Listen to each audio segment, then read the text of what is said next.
بسم الله الرحمن الرحيم الحمد لله رب العالمين والصلاة والسلام على رسول الله وعلى آله وصحبه أجمعين.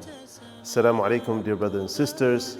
Allah subhanahu wa ta'ala says in the 88th verse in Surah Al-Ma'idah, Allah subhanahu wa ta'ala says, يا أيها الناس كلوا مما في الأرض حلالا طيبا ولا تتبعوا خطوات الشيطان.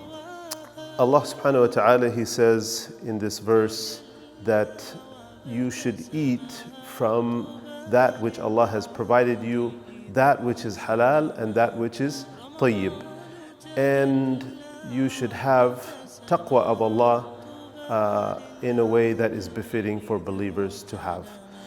And so we learn from this verse something very important, and I think something that as Muslims we may often overlook in our lives, and that is the concept of eating healthy.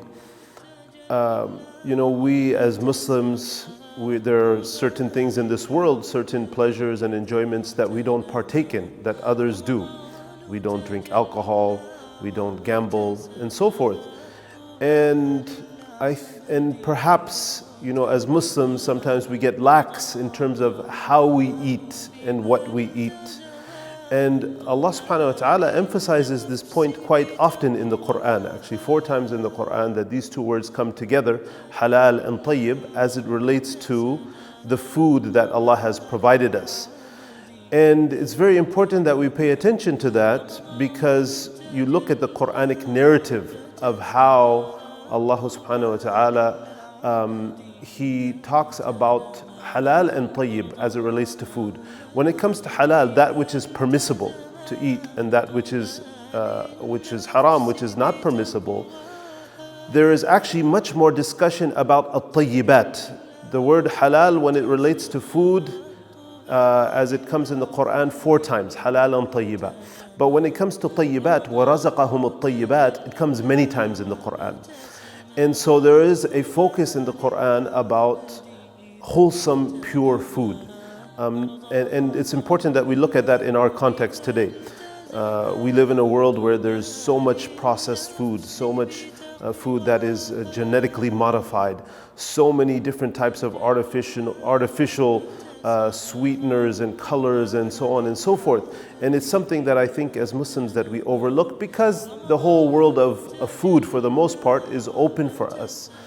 And Allah subhanahu wa ta'ala, in this particular verse, He talks about food there being a relationship with taqwa and food.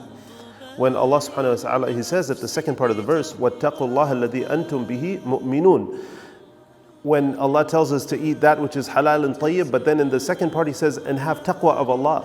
So as if He's telling us that part of having God consciousness, part of having this beautiful relationship with your Creator is taking care of your body and what you ingest. And to neglect that would be to be neglecting an aspect of taqwa. And ultimately Ramadan, this beautiful month, is about that, is about gaining taqwa in the optimal sense. As Allah subhanahu wa ta'ala tells us, لَعَلَّكُمْ تَتَّقُونَ, the purpose of this month, that you will gain a closeness to Allah subhanahu wa ta'ala. And then there's something else very interesting in the Quran that we hear about food, where Allah subhanahu wa ta'ala, He tells us, يَا أَيُّهَا النَّاسِ كُلُوا مِمَّا رَزَقَكُمُ اللَّهُ حَلَالًا طَيِّبًا وَلَا تَتَّبِعُوا خُطُوَاتِ الشَّيْطَانِ.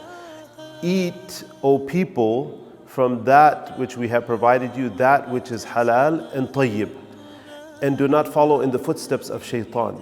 And so this is very interesting. You see, the Quran build a relationship between what you eat and following the footsteps of Satan. Well, what's the relationship? The relationship is if you don't pay attention to what you eat and if you overindulge. And Ramadan is a time of self-control and not a time to lose control, when we break our fast and to eat what you want and how much you want and so forth.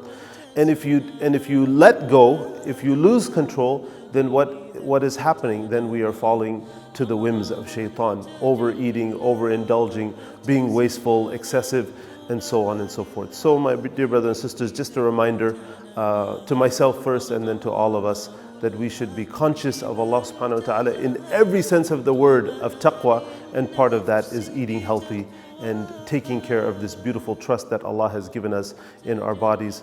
Wa sallallahu ala Sayyidina Muhammad wa ala alihi wa sahbihi.